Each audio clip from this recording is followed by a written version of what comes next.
Welcome to Clicks and Coffee. I'm Alexander, and here we dive deep into the journeys of entrepreneurs and marketing innovators. Each episode, we uncover the challenges, triumphs, and unique strategies of our amazing guests, giving you valuable insights and inspiration. Our goal is to build a community of growth-oriented professionals ready to learn, collaborate, and thrive in the ever-evolving world of digital marketing. So whether you're here for the latest trends or looking for that next big idea, you've come to the right place. Let's get started. And today we've got Juan Seoane. Oops, shoot. How do you pronounce your last name? Seoane? Seoane. Ah, Yeah, yeah. Seoane. And today we've got Juan Seoane, the CEO of how do you say Commericx? Commericx. Okay. Today we've got Juan Seoane, the CEO of Commericx, joining us. Commericx designs strategies and offer cutting-edge AI-powered solution for customer engagement automation. More to come. Juan, thank you for being here. Hi, Alexander. Thank you for having me. All right, so everybody talks about AI in all of our episodes so far. Everybody's excited about AI and worried about AI.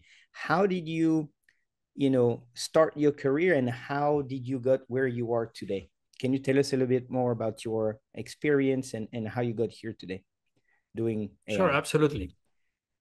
So I started many years ago with IBM. I was a programmer at that time. I spent quite a few years with IBM, and at that time, it was a time when they started to sell services.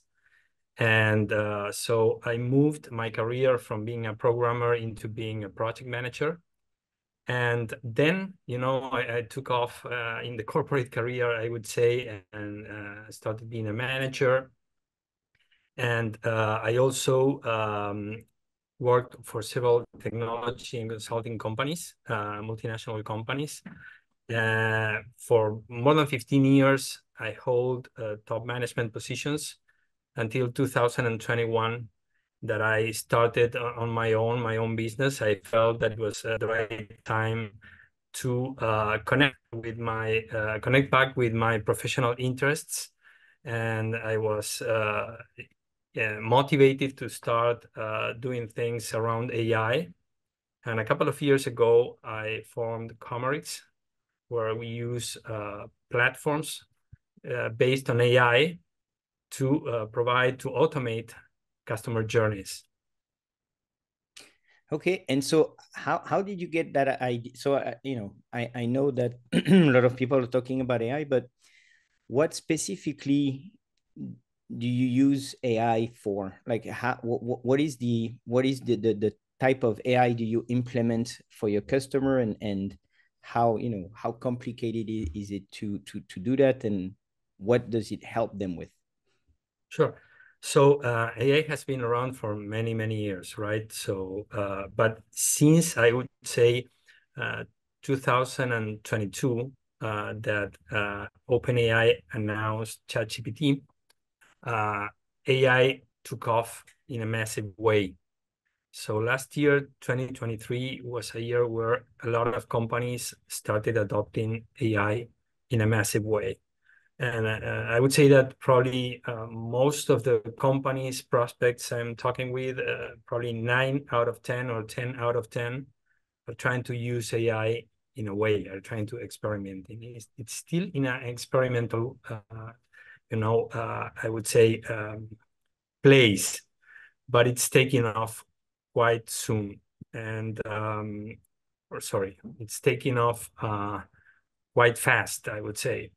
Yes. Where we use AI typically is in those processes related to sales and marketing.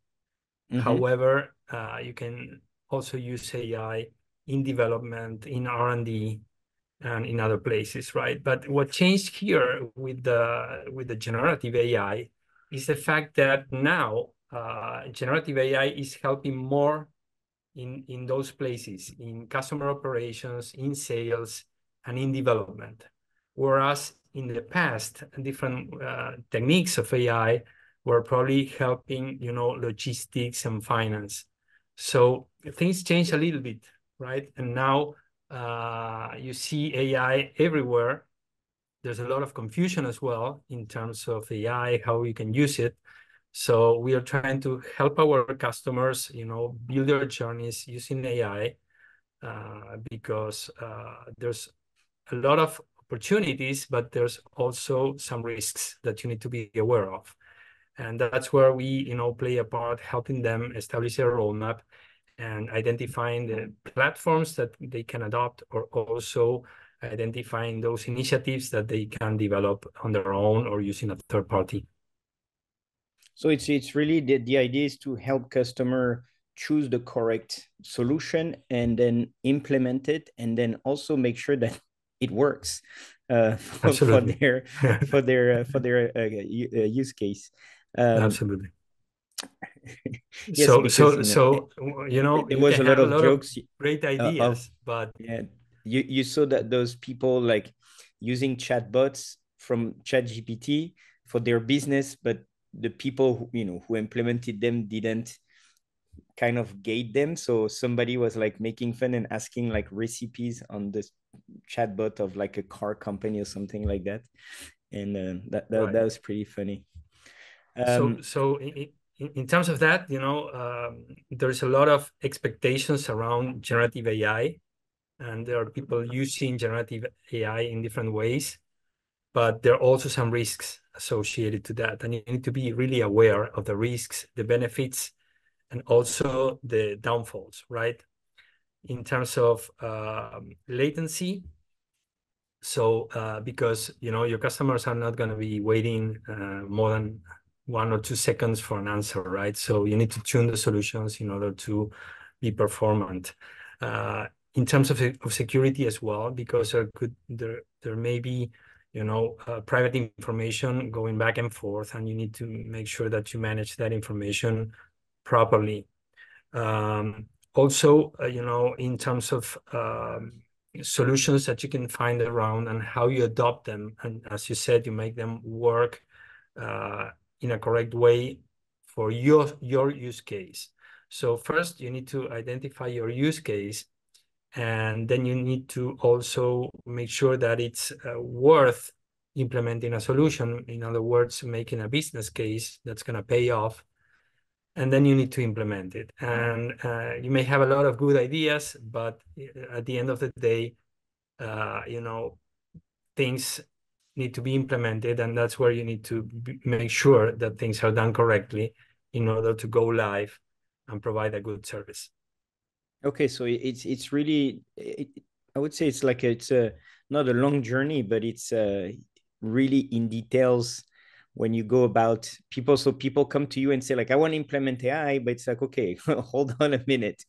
Let's see if it makes sense. Let's measure it, and then let's see if it makes sense implementing it, because as you said, it's not just about plugging in ChatGPT in your website and then running with it. It's a little bit more complex than that. So, what are the so from your clients, what are the best? I would say like the best use case for the solution that you provide, and can you tell us a little bit?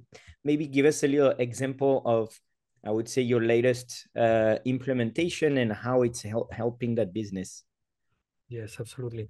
So I would say that there are some, industries like banking, telcos, health, that they have massive interactions with their customers.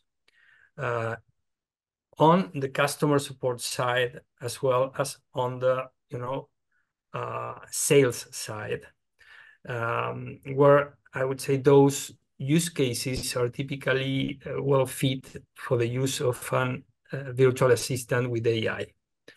So a virtual assistant with AI will assist these companies trying to automate most of the conversations. Probably more than 90% of the conversations, Wow. can be automated if the virtual assistant is properly configured, of course, and trained. And also, you reduce a lot of the abandon rate on the calls. Besides, you can also improve the customer experience and reduce costs. If you have a lot of people on the call center,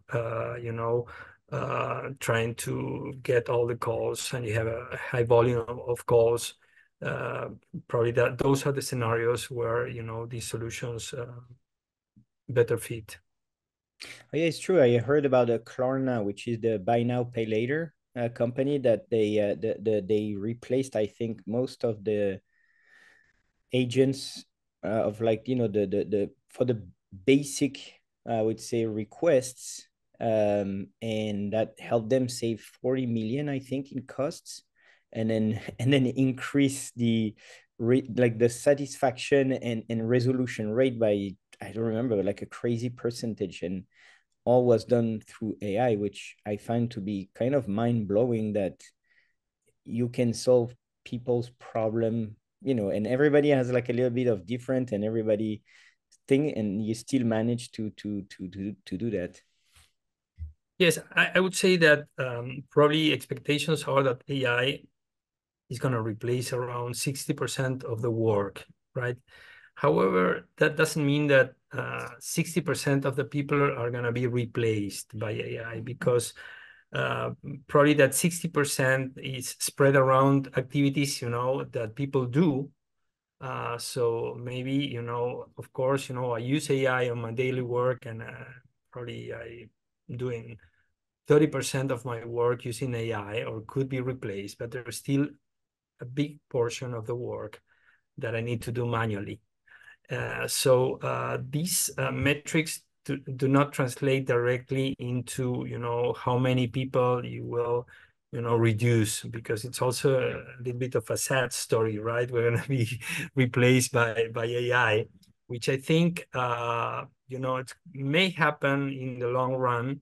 What certainly I would say would be a good advice is to, try to revamp capabilities within the organizations, to make sure that those people that may get affected or replaced by technology are also retrained and placed in other roles, right? And this is probably one of the, I would say, most important topics when we are consulting with a company and they want to introduce AI into their operations. Is not just identifying the initiatives that may fit and putting them in a roadmap and making sure that they will pay off, but also taking a look inside the company, trying to identify the capabilities that need to be revamped and what's going to be the impact, right? And that's also one of the reasons that many projects fail, right? It's not the technology, but it's the I would say the learning curve that the organization needs to follow in order to make sure that those initiatives succeed. Because when you are introducing these initiatives, there are some gains, but there are also some losses, right?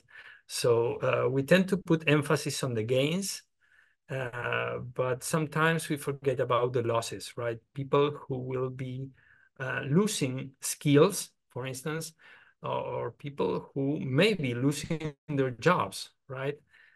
So those are tensions within the organization that you need to make sure you also manage when you are in front of these initiatives.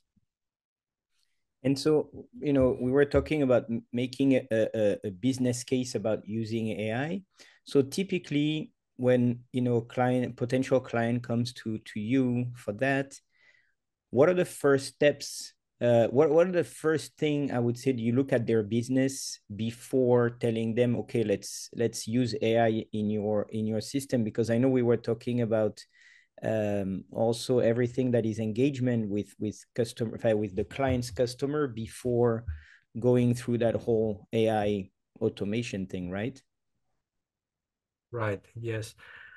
Typically, when we are in front of a customer who wants to implement AI because they may feel that someone else is doing it, so I need to do it, right? They sometimes they know what they want to do. Some other times they really don't know what they want to do, or they are doing something and they have a hint that this is going to help them, right? So I would say that first thing is to identify the vision of the company. What's my vision, right, in terms of my business? Is this going to be disrupted because of AI? Where I want to go, right?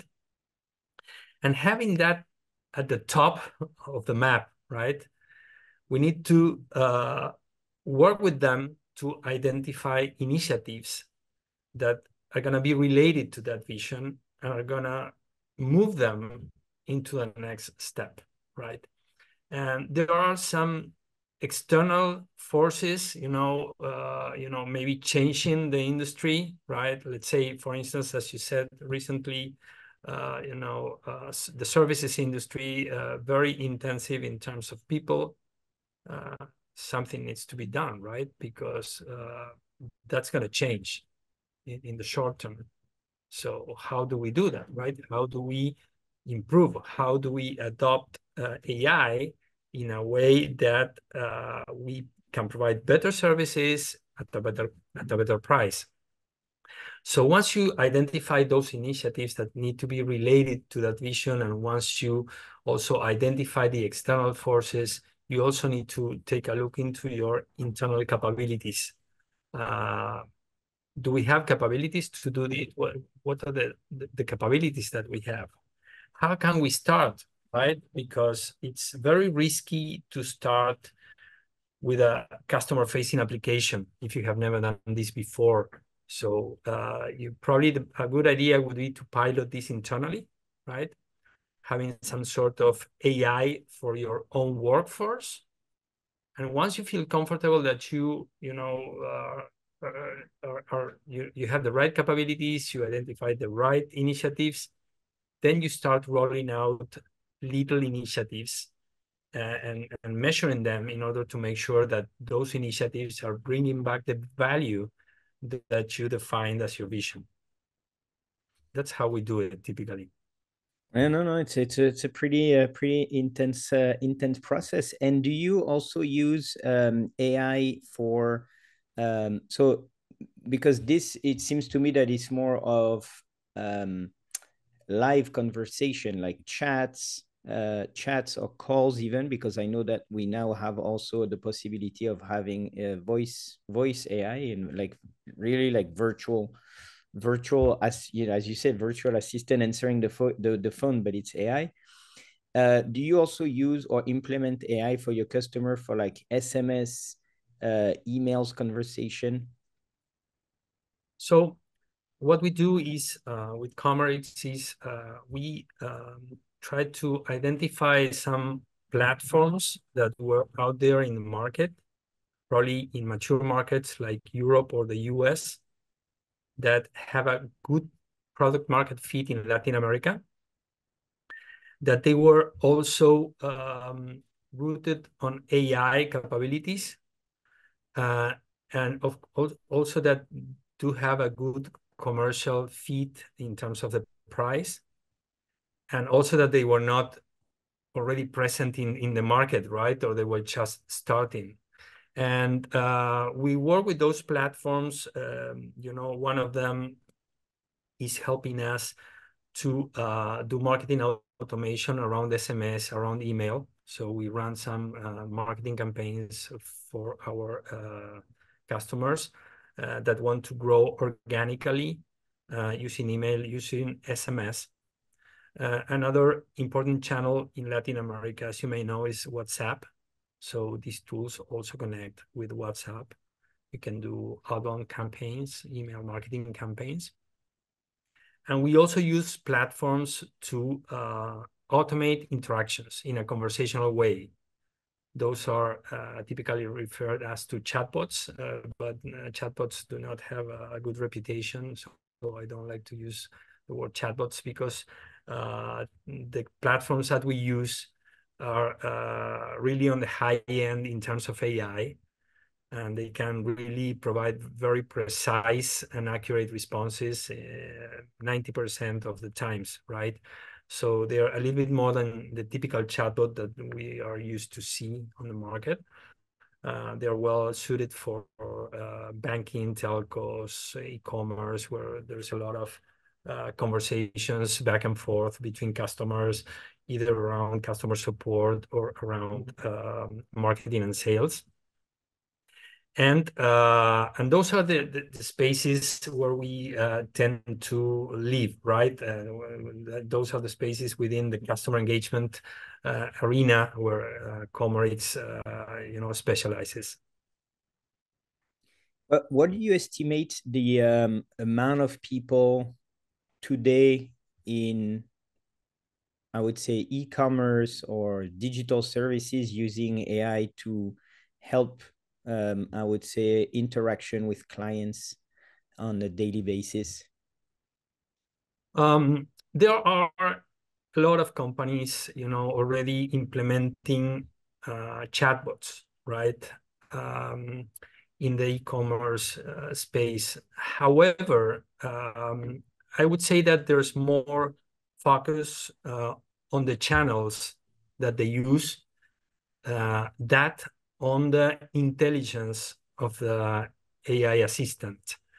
That's typical on the e-commerce, I would say, space. So you will see a lot of solutions on the conversational space, but they are quite different, right? Because they either work on different channels, they either handle, voice, chat, images.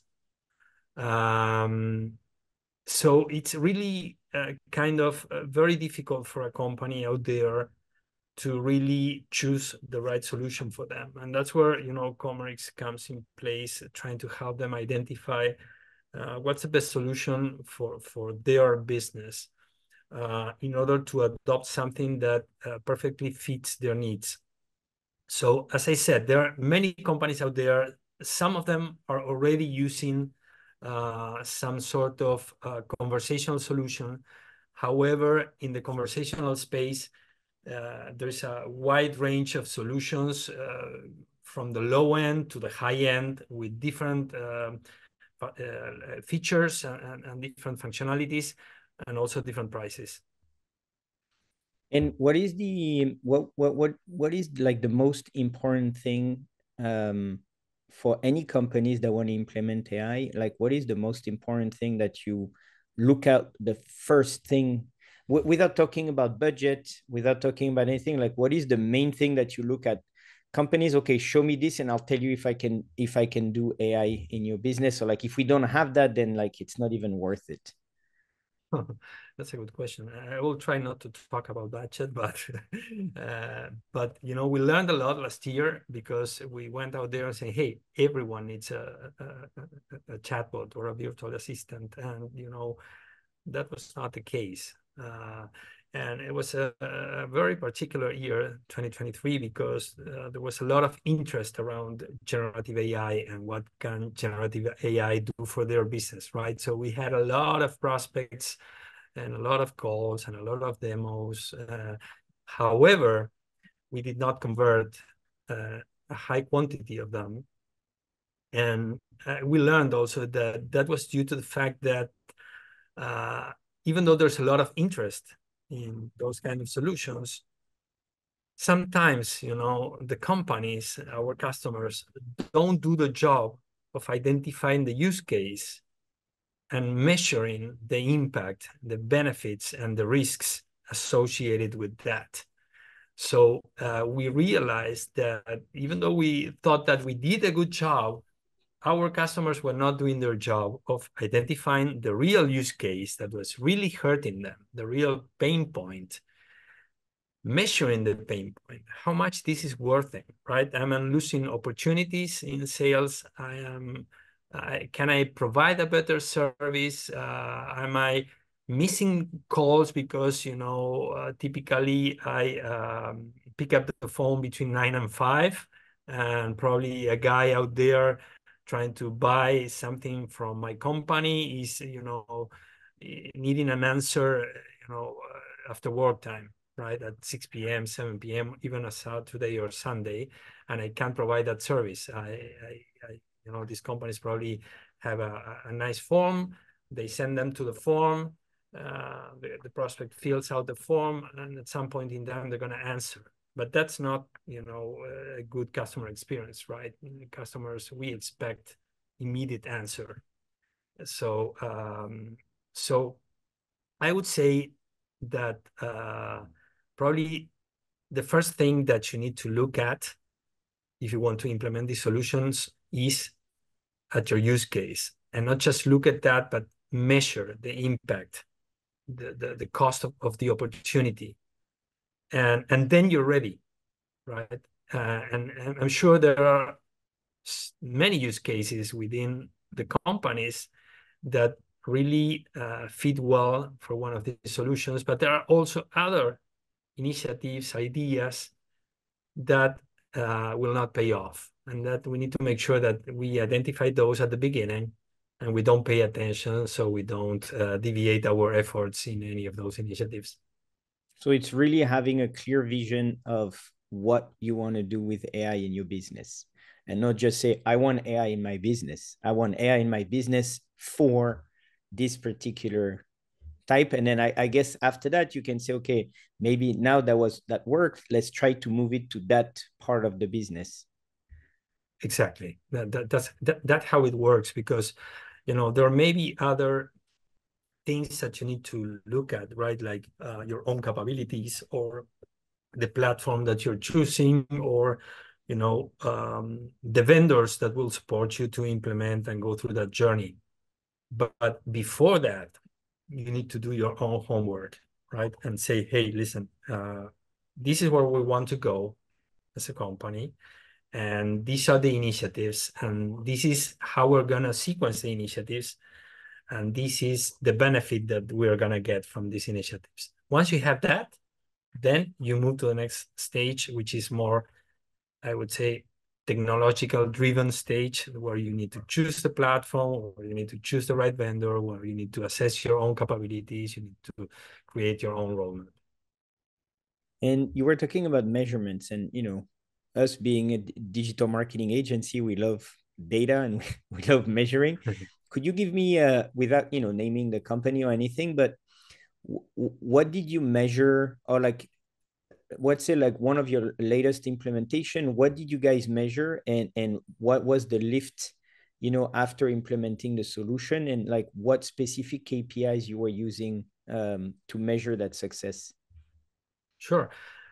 Okay. So depending on the problem that we are facing, right? But typically these tools, or these platforms, I would say modern tools, handle a lot of metrics. One thing that I love is the fact that you can really fast find out where you are, not providing right answers to your prospects, for instance, right? And try to improve that part of the business, training your AI engine to provide a better answer, and improving the customer experience. And you can do that on the fly. That's one of the things, right? How you can improve the automation rate and take it to a level where it's, okay, typically above 90% of the calls. There will always be some interactions that will be, managed by a human at the end of the day, but that needs to be reduced. That's one of the things that we look at, is the level of, or the rate of automation. Another metric that we look at is if this is a phone call, right? What is the waiting time? So you don't want to have your customers waiting on the phone, right?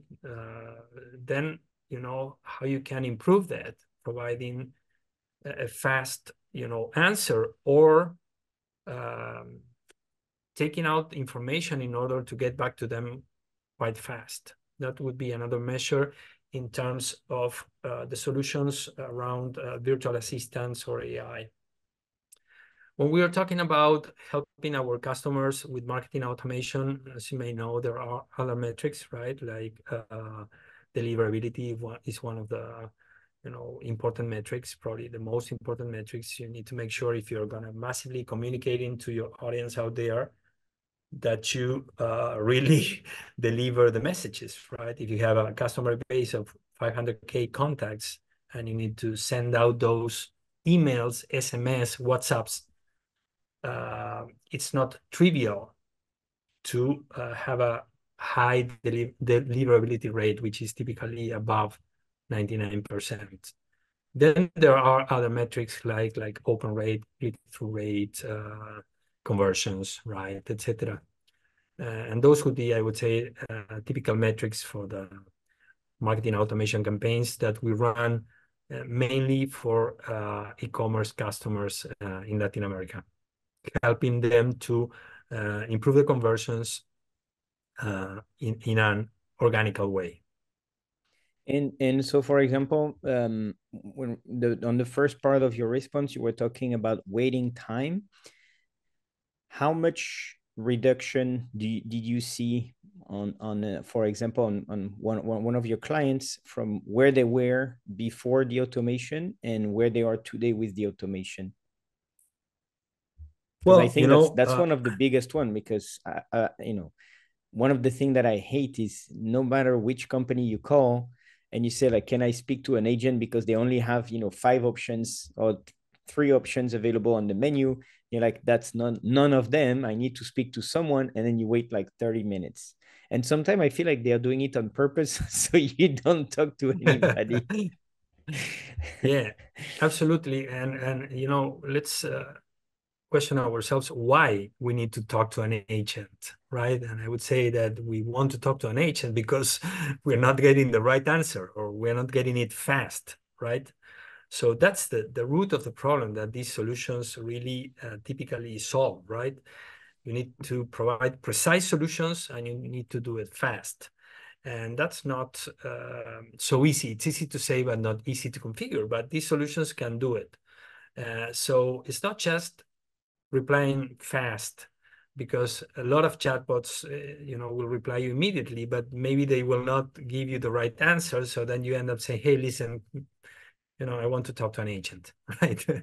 So you need to be precise, because, the response is going to be immediate. So those customers having a voice bot will reduce their waiting times dramatically, because sometimes, they may be 8-10 minutes waiting time on the phone. And if you use one of these solutions, you will be immediately, answered. So here again, the magic is not how fast, but how accurate. I bet you that if you get accurate answers, you will not want to talk to an agent, because most of us, there are studies saying that we really don't want to talk to an agent. Actually, nobody wants to talk on the phone now in Latin America. You rather, send a text message, especially, younger generations. They don't want to talk on the phone. You don't want to talk to people. You want to get the right answer, and fast. So that's what we do. And waiting times will be reduced automatically to, I would say, 0, right? So you better provide an accurate answer. And again, there may be still, a big portion of the interaction may be automated. And by design, you may want to probably bring those conversations to a human agent when you consider that needs to be taken care by an agent, because it's a complex situation, or probably you want to have that personal touch, right? But that needs to be by design, how you want to handle that, taking care of the customer experience since the beginning until the end. Okay, so basically the metric is not how quickly we respond to the client, but how quickly we solve the problem. That's the new measure. With these solutions, I would say the response is going to be automatic. You will not be waiting. Okay. So and do you measure that? Yes. Do you do like so once you start implementing, do you measure that before implementing, of how quickly something gets solved, and then and then after the implementation, how quickly, and then measure the difference between the two? Absolutely. We not just measure that, we need to, use that metrics in order to build a business case that will justify the investment, right? If you have a customer that has a lot of complaints because of the waiting time, we need to know all those metrics, right?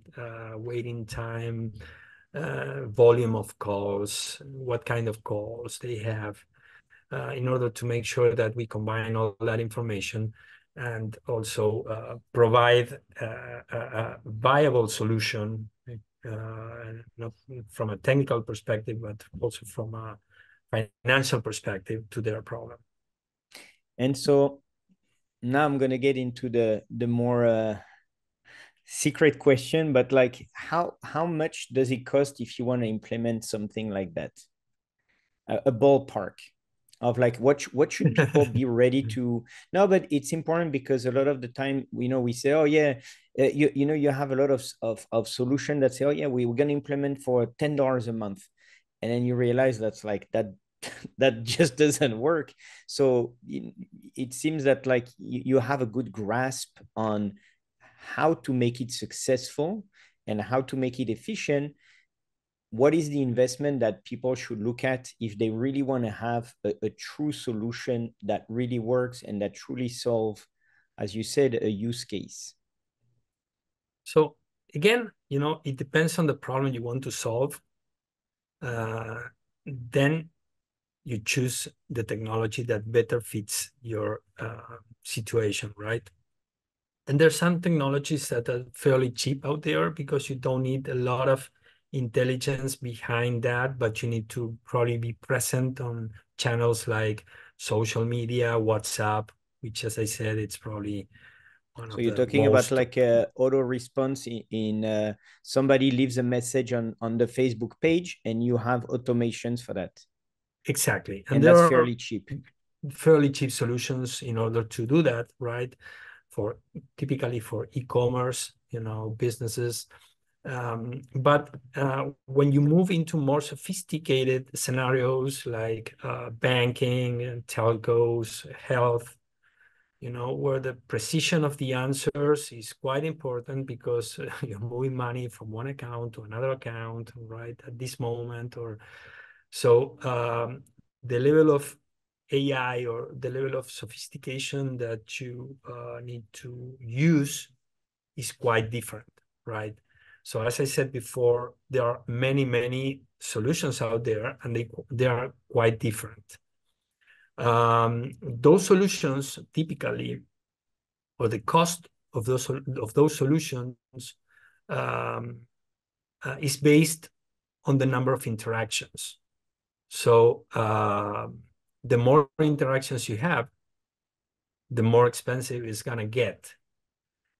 Typically, the way to sell these solutions is not because of the price, because it's cheap or it's expensive, but comparing the cost to either how much money you save or how much money you will earn in terms of more business or improving the customer experience.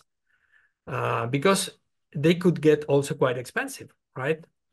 And different vendors have different pricing schemes. I would say that the common factor here would be the number of interactions that you will need to end up paying. It could range between 10 and 50 cents of a dollar per interaction, depending on the technology, depending on the situation.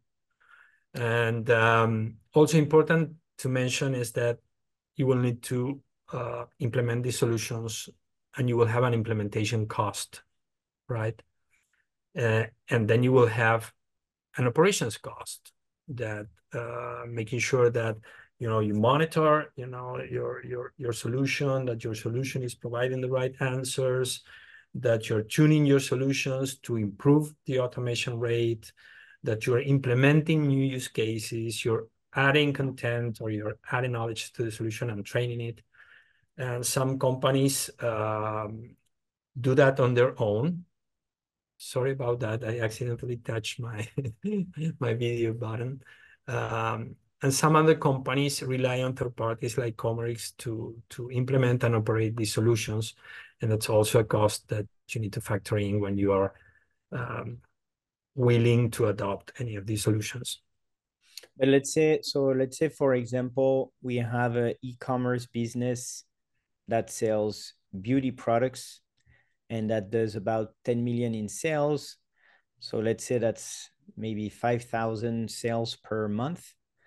Um, what do you estimate, what people should be ready to pay as far as like implementation for, and now let's say just for website interaction. So as you say, like more of a chatting agent that would help with refunds, that would help with advising, which product to get, and any other ideas. What in your opinion would be like a ballpark cost for something like that just to implement it?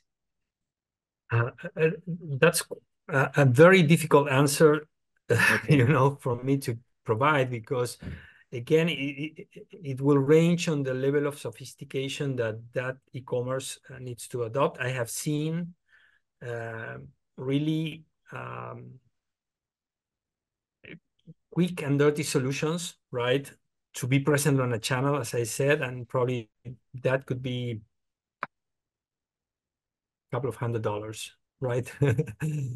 But I have also seen customers paying several thousands of dollars per month, right? So it will depend on the volume. It will depend on the complexity of what you want to do. And honestly, we have also different kind of technologies that we will probably recommend depending on the size of the business. So in Commericx, our experience is more with mid-size and enterprise grade companies. So we're So not everything is very extremely customized and yeah, very, very custom. typically things are customized, and that's where we play a part in this thing, because we try to approach these projects in a very consultative way, right? It's not just a tool that we will implement and it's something that you can download from. No. We will help the customers identify their pain points, align them with their vision, identify their capabilities, helping them to adopt these solutions and make these solutions, succeed at the end of the day. And honestly, we have a wide range of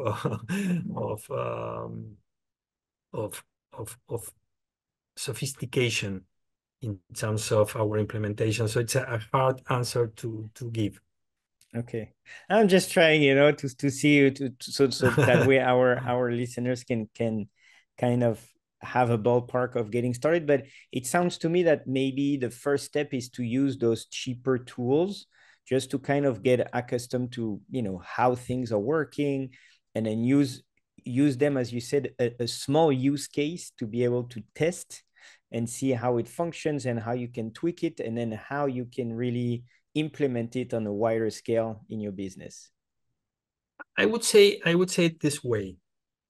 I would say that you need to initially identify the right solution for you, and probably start implementing this gradually. And this is how we do this with our customers. So we will not go and implement the solution for each and every use case at the beginning. We will have a roadmap, and we will implement one solution or one use case and make sure that we succeed there. And then we start building up. And the cost, even though you may use, probably a high-end solution, given that the cost is variable. So if you implement one use case at the beginning, it's not going to be that expensive, right?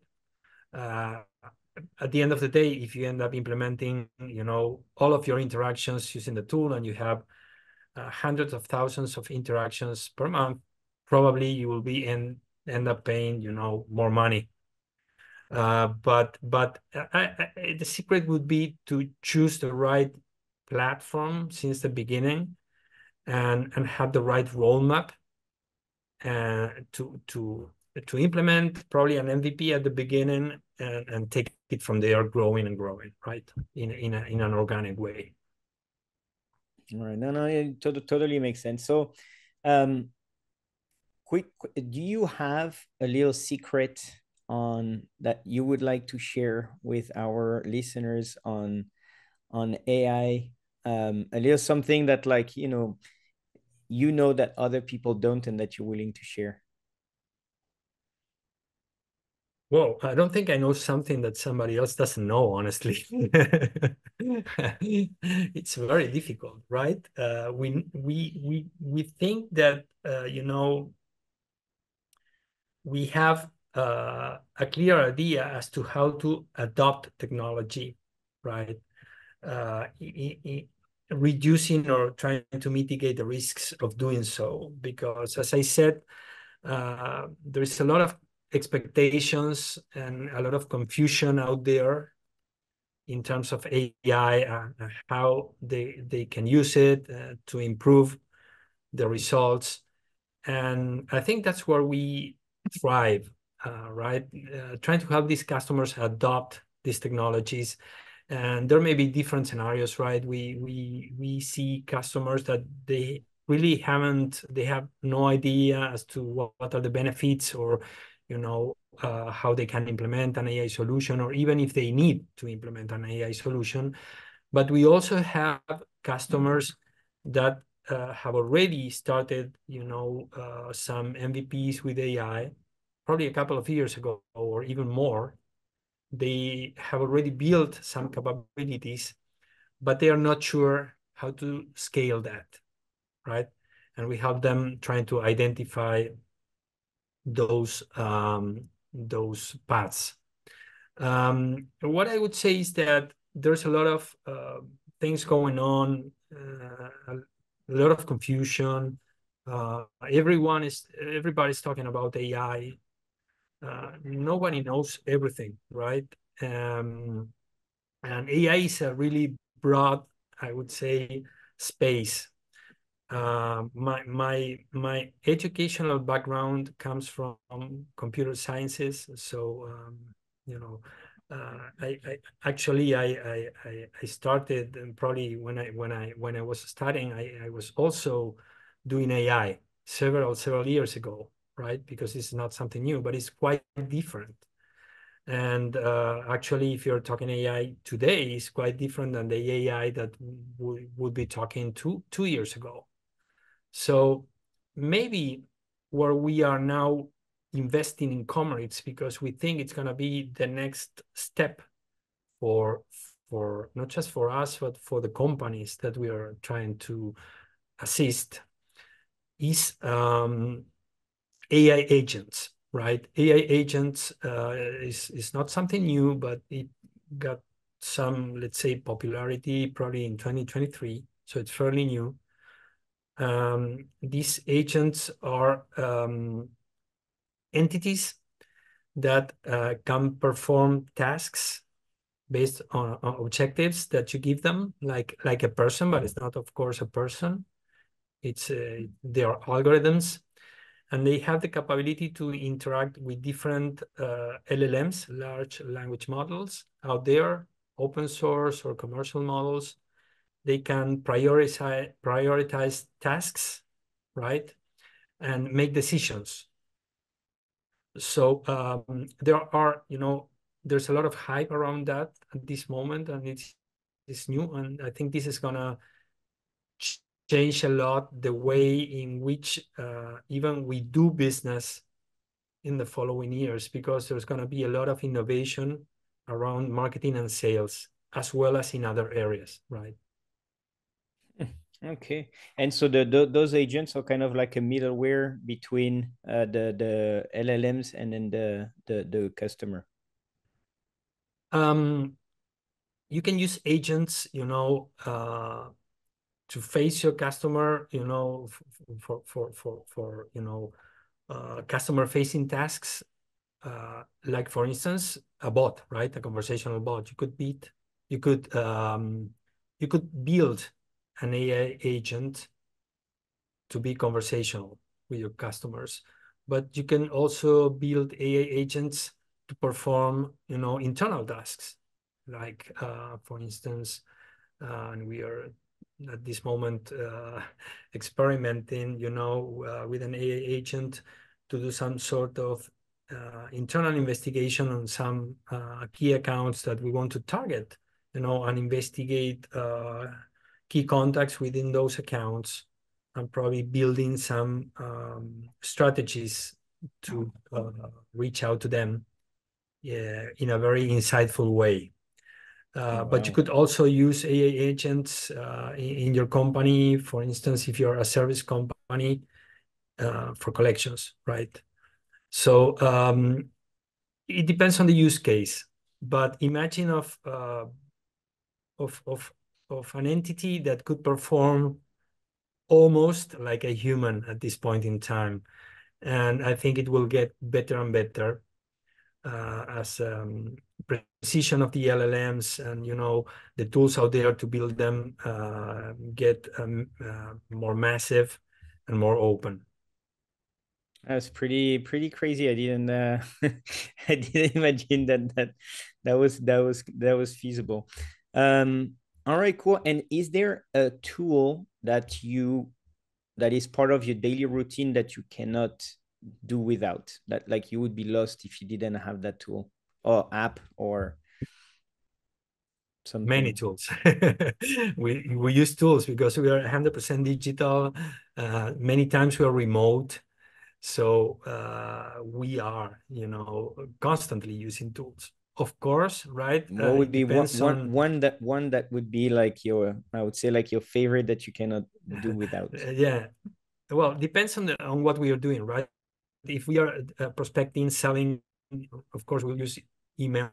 We will use the platforms that we sell, right? We will also use tools like Build with, Apollo AI, Similar Web, and ChatGPT, of course, right? Or POE.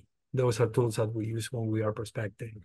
Then when we are building content, of course, we use AI tools. Could be ChatGPT, could be any sort of AI prompt, depending on the occasion, to build content. Canva is also a tool that we use to build content. We like to not just do cold outreach to our customers, but also build some content, that hopefully is interesting for our audience. So I would say yes. And then, when we are building solutions, we use the tools that we sell a lot, right? So that's what we use. That's pretty fascinating. So for everyone, if you're looking for an AI solution for your business, make sure first you have a use case, and then you can contact Juan. Your website is so Commericx.com, just spelled as you can see it on the screen. And you're a bilingual company, so you can help really people in the US and then at the same time in Latin America. So it can be on one side or the other side, right? If a US company would like to set up, I would say, to start in Latin America, you could help them. And then if a company from Latin America would like to go to the US, you can help them as well, because you work in both languages. Absolutely. Super. So Juan, thank you so much. That was really very, very incredible to hear about like all of this and how quickly it's moving, and make sure also it's done in the right way. So I really encourage anybody looking for automation to contact Juan at Commericx.com. Juan, thank you so much for your time today, and I wish you amazing luck with your business in the future. Thanks a lot, Alexander, for having me. It was great talking to you.